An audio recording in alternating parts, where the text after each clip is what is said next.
you get on campus fall of 2006, and I mean, you played in the first two games. I know, again, your mindset's not going to, you weren't coming in saying, oh, Blake's the starter or whatever. You're coming in fighting for the starting job, but especially with Coach Spurrier, a guy who is willing to change quarterbacks like that. I mean, he's willing to change quarterbacks. You throw a bad pass, he'll put another guy in there.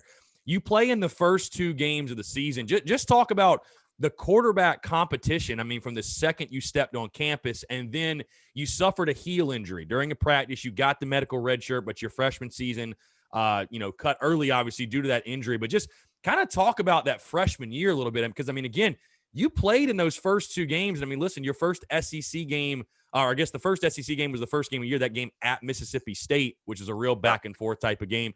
But you got in the game against Georgia as well. You went 7 for 11 for 64 yards.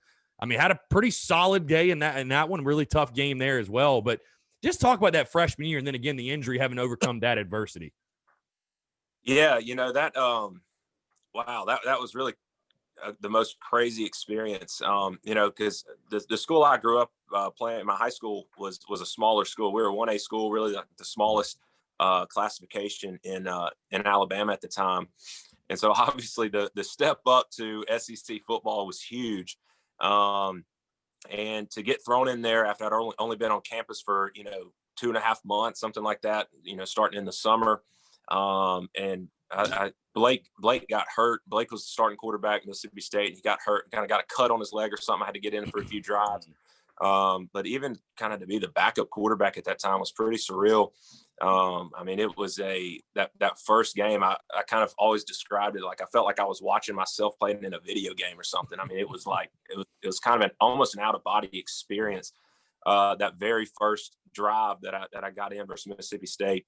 And then played a little bit versus Georgia, and then had the red shirt, which I think was really a blessing. I mean, I kind of needed to spend more time, kind of processing the game at that time, and I think it can be really hard for guys to kind of get thrown in there early sometimes, and so that was definitely a blessing, I think, for me. But wow, yeah, that was pretty wild. My family always tells the story like how they were just freaking out up in the stands when it was like second drive of the game, and I graduated high school about 2 months before that, and there I going in there. So it's crazy, Chris. I want to ask you about this because, again, I know this is, in college athletics, listen, you're always fighting for your starting spot, right? There's always somebody working to take your job, and with each recruiting class, they're literally recruiting your replacement. That's the whole point. But when you look at your career, and again, you started a lot of games for South Carolina. You played a lot of good football, but it's funny.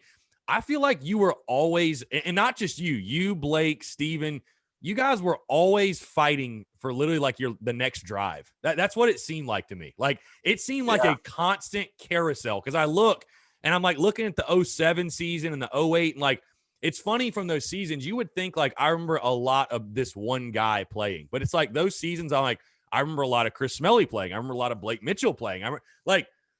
How did it feel from your end? Because, I mean, again, I'm going to dive into later, like 2008 Arkansas is the one that just screams at me. But, like, how did it feel? I mean, is that tough? I know that's something you sign up for that when you play for Coach Spurrier. But, like, how tough is that on you mentally? Like, I feel like it'd be kind of hard to get in a groove, because you're like, man, if I throw a pick, I'm going to get pulled. Like, there's no question. So, like, how does that affect your mindset and your game? Yeah, I mean, you definitely would feel like that. And yeah, that I kind of had that going with Blake some, where we would sort of be back and forth, I guess 07.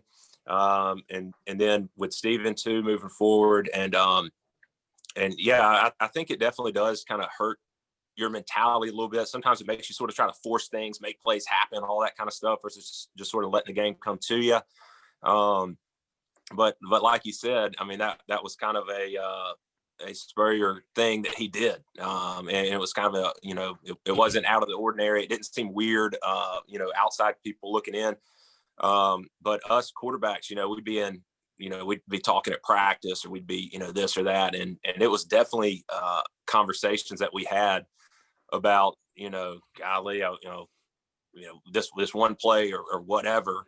It was definitely something we talked about, how being kind of weird, and golly, I just wish one of us would get to play the whole game, or feel like you're going to go into a game and play the whole game. So it was there, and I don't know how much it positively or negatively affected each of us, but it was definitely something that was kind of there in your brain that you'd think about.